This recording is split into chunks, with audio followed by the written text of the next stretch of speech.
आप देख रहे हैं एबीएन महाराष्ट्र। मैं हूं आपके साथ मुनीर आरिफ खान।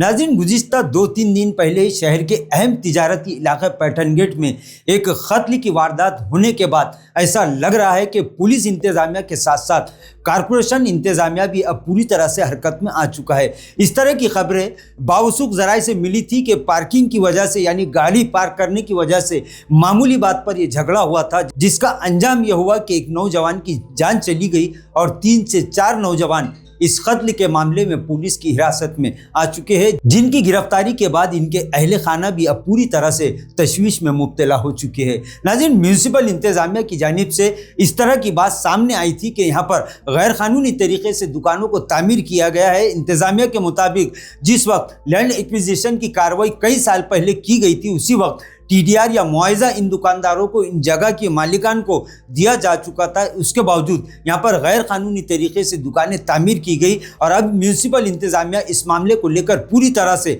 संजीदा हो चुका है। गुज़िश्ता 2 दिन से इस इलाके में गैर कानूनी रास्तों पर तामीर की गई इन मोबाइल की दुकानों का टोटल स्टेशन सर्वे किया गया और प्रशासन के मुताबिक कल यहाँ पर दुकानों पर मार्किंग की जाएगी और आइंदा 2 या 3 दिन में यहाँ पर गैर कानूनी दुकानों पर म्यूनसिपल इंतजामिया की जानिब से बुलडोज़र के जरिए इनेदामी कार्रवाई शुरू की जाएगी। इस तरह का बयान भी म्यूनसिपल इंतजामिया की जानिब से आ चुका है।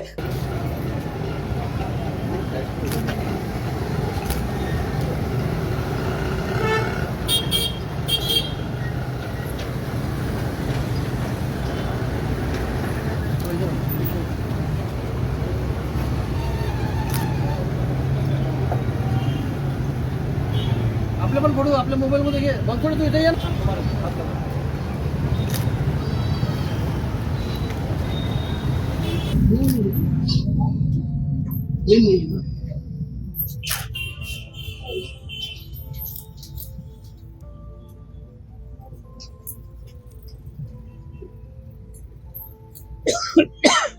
कल यहाँ पे पैठन गेट पे एक युवा बच्चे की मर्डर हो चुका है और उसके आज अंतिम क्रियाक्रम था। तो उनके रिश्तेदारों ने और यहाँ के लोगों ने वो क्रियाक्रम करने से इनकार किया, क्योंकि यहाँ पे जो इसका पार्किंग का मसला है उसके ऊपर से वो बच्चे का खून हो गया, ऐसा उनके रिश्तेदारों का कहना था। और ये उनका अंतिम क्रियाक्रम उन्होंने उसके वजह से नहीं करना बोले।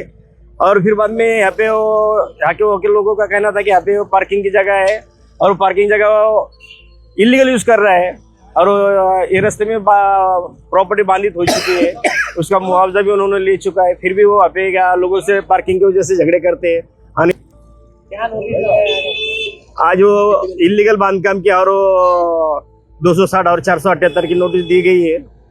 इसलिए अभी हम ऊपर के हमारे अधिकारी से बात करके अगली कार्रवाई करेंगे। अब देखना यह है कि म्यूनसिपल इंतजामिया आने वाले 2 या 4 दिनों में किस तरीके से पैठन गेट इलाके में नाजायज कब्जाजात पर इनेदामी कार्रवाई को अंजाम देता है। नाजरीन, आज के लिए बस इतना ही। फिर मुलाकात होगी कुछ नई वीडियो के साथ। तब तक के लिए हमें इजाज़त दीजिए। अल्लाह हाफिज़।